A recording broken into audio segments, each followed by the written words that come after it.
Hello and welcome back to our YouTube channel. In this video, I'll show you how to fix Wi-Fi connected but there is no internet access. So take an example over here. I'll come to my Wi-Fi section and then I'll try to connect to this Wi-Fi. So once I connect to this Wi-Fi over here, as you can see, it says checking for requirement, and boom guys, as you can see, it's now connected. But if I connect to this Wi-Fi and then I try to open up my Google Chrome to load up a page, the page doesn't then load up.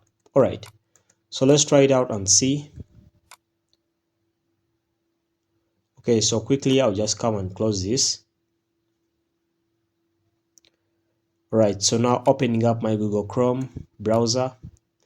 So if I try to search for something, but then when I'm searching for doesn't really load up, or the page doesn't load up, it means my Wi-Fi isn't working or my internet connection isn't quite working.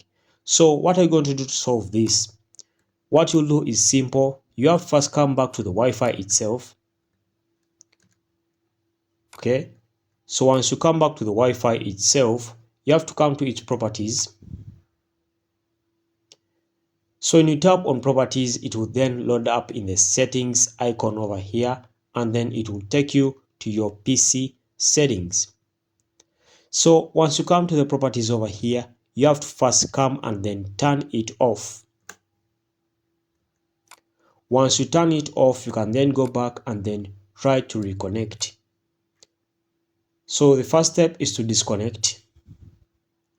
And then after disconnecting, tap on this tick over here and then tap on connect.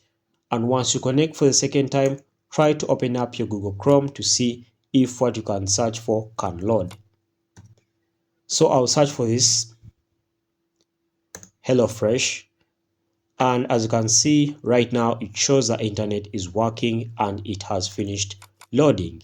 So that's simple guys. Thanks for watching. Like and subscribe. We shall meet once again.